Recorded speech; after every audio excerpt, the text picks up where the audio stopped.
What concerns did you have about the Chinese market before you went to the show, and what concerns do you have now? How did your concern environment evolve while being at the show? Well, before we went to China, we expected it to be like Korea. That it grew the same way, that it was around people playing in these gaming rooms, and so we sort of had the same kind of expectations, that the same type of games would be very popular there. And in Korea, the games that really succeeds are games that are very competitive. It's all about head-to-head, and in Korea there's, Coke sponsors great game players with $1 million a year contracts, right? It's a very competitive gaming space. China, on the other hand, was a very casual gaming space, and that was, I think, something that was a real eye-opener for us, and it said, wow, we need to approach how we're going to a publisher with our pitch more about how our game can be attractive to a casual market instead of how it can be attractive to a sort of more competitive market. That leads into another question that I've got, and that's the difference between the gamers themselves, between the Western world and the Eastern world, as it were, China being such a huge market in its own right. What is the primary difference between the mindset of the gamers? Did you pick up on anything in that area? Yeah, again, I think the biggest difference was the casual gaming, the heavy hit on that. Although I think the reality of that might just be, as any market grows, it becomes more casual, sort of by nature. And so I think as the US market continues to evolve, it will probably also evolve into a more casual market where you'll still have a niche of hardcore players, but the casual games, I think you can see it with like the Wii and with the dancing games, and I think the popularity of those titles already, that's even more in China than it is in sort of not just North America, but Europe as well, and I think over time that will begin to evolve here. The other thing that's very different is that in the US and in Europe, the console market is really the dominant gaming market, that the PC isn't so much about games, though it's typically more common in online games. In Asia, the console is a very small market, with the exception, of course, of Japan. But in China and in Korea, the PC market is where most of the gaming actually happens, and so that actually is a pretty interesting dynamic as well. I have heard numbers about the Chinese market, just raw numbers of the number of human beings involved in it. Did you come away with any statistics in terms of just the size of the number of human beings that play games and the number of games being played in China at any one time? There's a number of different numbers we heard that were pretty shocking. One thing was, hey, let's take a look at and talk to some of the people who do outsourcing, because everyone thinks of outsourcing when they think of China as developers. And we found out there's over 500 outsourcing companies in Shanghai alone. When we met with some of the different groups and they would talk about their users, we would be excited about having a mailing list of 5 or 10 million users. Some of these companies had over 1 billion names on their mail lists, were the kinds of numbers they're talking about. Another big difference for us, especially from a business standpoint, was we'd go to them and say, imagine if we could get 50,000 or 100,000 users, wouldn't that be great? In China they don't measure in terms of subscribers, they measure in terms of concurrent users, which is a much smaller number than that.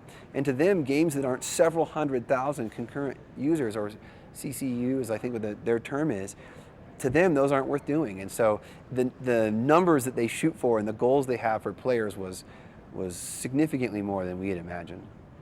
Now, I'm making the assumption, Scott, that on your trip to China, that one of your goals perhaps is to see if you can get some development backup and resources over there. But were you spending any time looking at developing products for distribution into the Chinese market?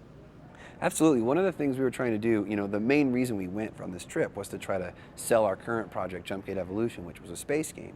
And so, a great example feeding back to your numbers question was, we went over there saying, hey, there's some other space games out there that have done really well, and we don't see any reason why this can't do equally as well, because it appeals, while it's space, it's a different new market that it could grow. And to them, they were like, wow, those space games just don't do very well, and so you're kind of like them, that's sort of a bad thing. And so, that was a real interesting comparison just right there. Interesting. Scott, with your meeting with publishers and developers, do you have any tips for American companies who are pitching a game to a Chinese publisher? I think there's a number of things you need to keep in mind if you're going to approach either a Chinese developer or a Chinese publisher to work with. The first thing is, it's critical you go. A face-to-face meeting is a really, really important piece of it. The other thing is bring someone with you who speaks Chinese.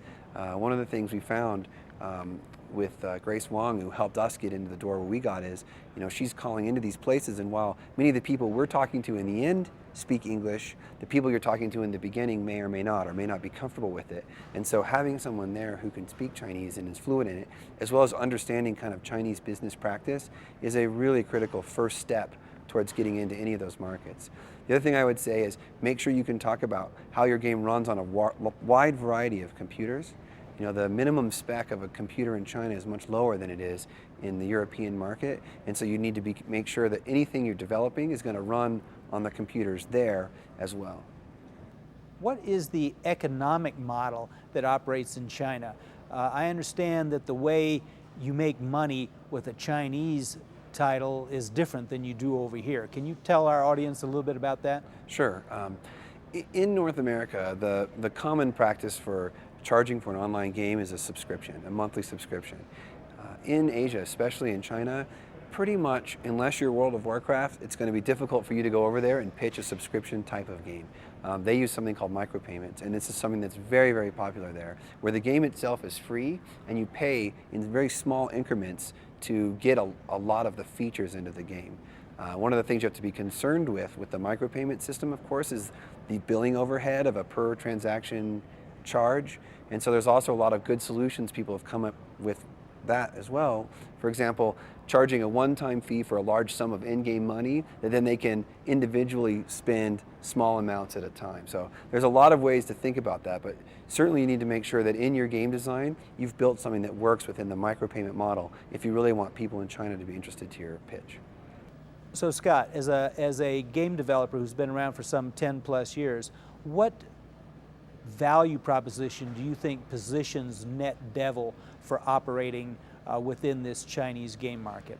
I think one of the things we've learned and experience in developing online games has taught us is what do people look for and what is it that people want in a game? And I think a critical part of, especially if you're going to try to go to a casual game, what does it even mean to be a casual game, right? What it means to us is it's new user experience. It's getting people into the game quickly, and it's easy to understand, and it's fun right away. And it's something that a lot of games could accomplish that they don't, and I think it's something that we've developed an entire process and a way of testing with focus testing with users here at the studio that we can really bring a very good experience very quickly to the user.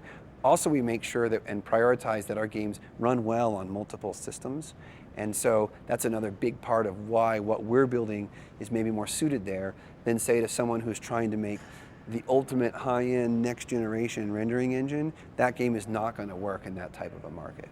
Very good. Scott, where do you see NetDevil in 5 years, and how can someone watching this video right now be part of that? Well, our vision for NetDevil is that we're going to continue to grow and become known for our ability to make casual and fun MMOs. We've got the LEGO Universe MMO that's underway that'll be out and launched by then. We've got our Jumpgate Evolution MMO. We've got some other new ones under development as well that are all aiming more towards this casual market that we think is out there. The way people can become involved is they can come to either NetDevil and become a part of our team here, or they can come to Colorado and kind of join what's going on in this movement we have here and be a part of that as well.